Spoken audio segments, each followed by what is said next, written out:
Welcome to the El Salvador SV News Podcast, a space for conversation and reflection where we explore current topics from El Salvador and the world together. You can support this project via PayPal. You'll also find details in the description of this content, or by purchasing digital content of products you might like. Check out what interests you and make a purchase. With that, you help and support us to continue providing content. You'll find all the methods in the content description. Find US on your favorite platform on Spotify, Amazon Music, Apple Podcasts, TuneIn Radio. We're on almost all platforms as News El Salvador SV. All right, let's dive in. It is Wednesday, February 18th, 2026. And today we're looking at a global chessboard. You've got moves in Asia, leadership changes brewing in Europe, and smack in the middle, El Salvador is trying to play its hand. It's trying not to fold. Exactly. My mission here is to figure out if the country is bluffing or if it's actually holding a winning hand, because the signals we're getting are just all over the place. Contradictory is definitely the right word. I mean, you look at the market charts and it screams sell-off. Yeah. But then you look at these diplomatic meetings and it feels more like a power play. A total tug of war. Yeah, between, basic solvency, can you pay your bills? Yeah. And these much bigger strategic alliances. And that's exactly how we're going to break this down today. We'll start with the money, the international crypto markets, the weird behavior from the so-called whales. Then we have to jump to Europe. There's a rumor there that could make things very, very difficult for El Salvador. Right. And from there, we drill down into the national economy, the IMF standoff, the pension crisis that's simmering under the surface. And we'll finish up with security and society, where the story is, believe it or not, actually pretty different from all the financial gloom. A solid roadmap. Okay, let's do it. First up, Bitcoin.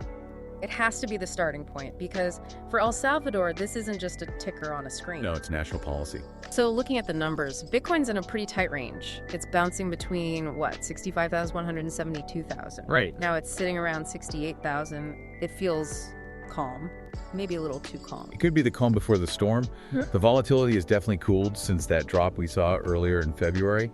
But if you dig into the on-chain data, the exchange whale ratio is basically flashing red.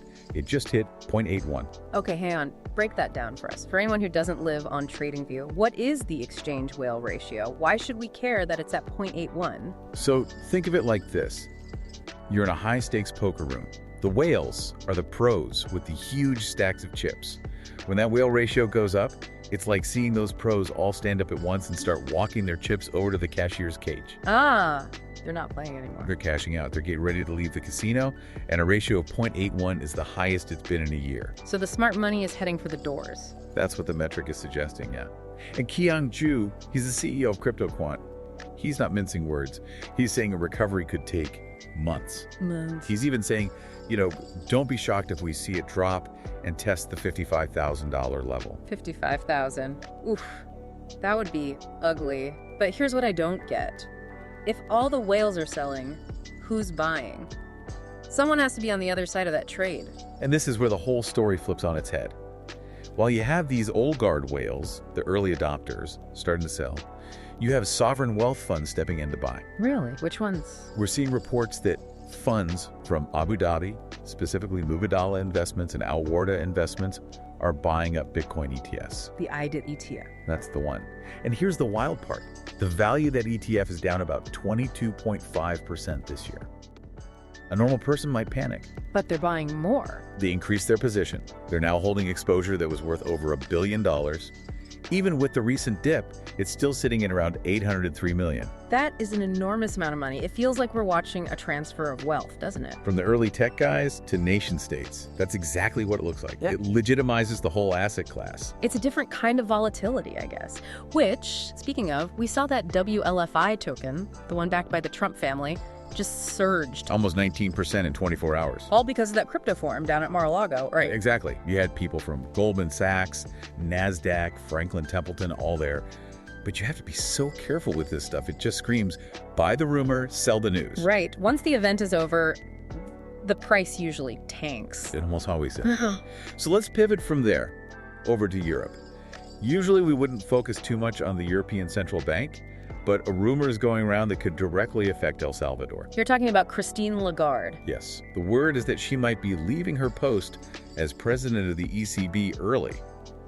Her term isn't up until October 2027, but the whispers are getting louder. Okay, so why does that matter here?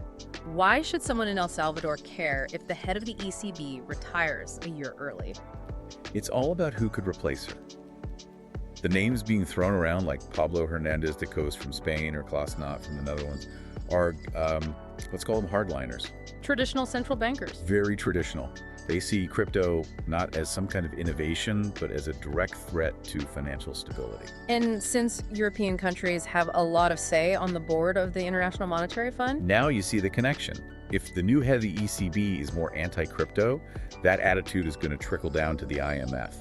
It could mean the IMF's patience with El Salvador's entire Bitcoin project just runs out. Which is the perfect segue to the big one, the IMF negotiation. That $1.4 billion loan. What is the latest? The latest is that it's on a collision course. To be blunt, the whole agreement is at risk of just falling apart. And I'm going to guess the reason. It's the 1 Bitcoin a day policy. That's the main sticking point. The government keeps buying 1 Bitcoin every single day. But the IMF was very clear. They said a condition of the loan was that the government's crypto holdings had to remain unchanged. Stop buying, cap the risk. And by continuing to buy, the government is, well, they're basically daring the IMF to walk away.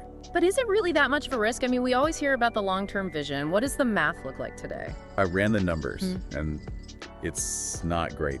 Back in October of 2025, Bitcoin hit its all-time high, around $126,000. Right, the National Reserve was looking very good then. It was sitting on a mountain of unrealized profit. But today, with the price down near 68,000, that's a drop of about 45% from the peak. Now, what does that mean for the total value?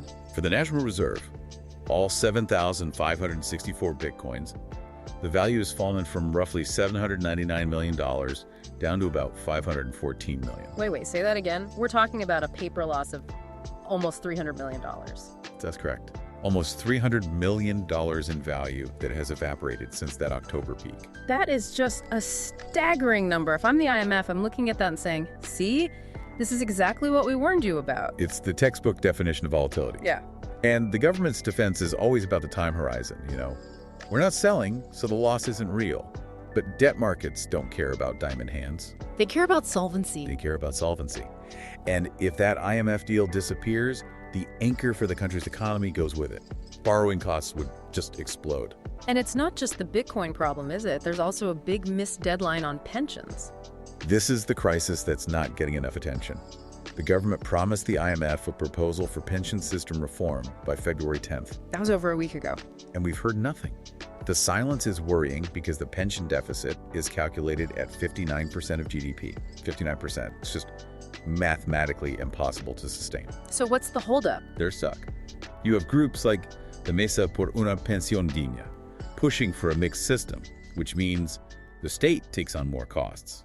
But the IMF wants austerity.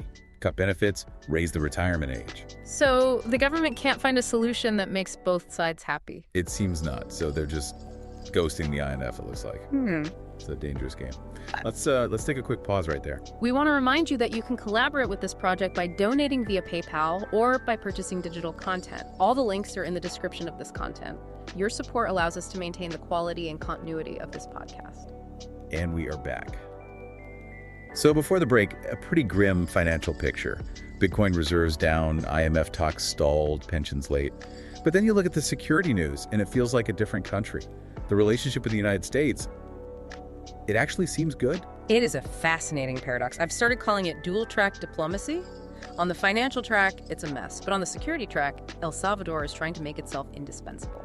Let's talk about that, this whole Wall of the Pacific idea. All right, so this is the new narrative. It came out of a big meeting in Washington, D.C., where Ambassador Milena Mayorga met with Sarah Carter, who's the director of the White House Office of National Drug Control Policy. And the pitch is basically, we'll be your shield against narco-trafficking. Essentially, yes. El Salvador is marketing itself as the Wall of the Pacific, the one reliable barrier stopping drugs from moving north. Which is actually really smart geopolitics, isn't it? It is. Because the U.S. might not like the Bitcoin strategy, but they definitely hate fentanyl and cocaine more. And that gives El Salvador leverage.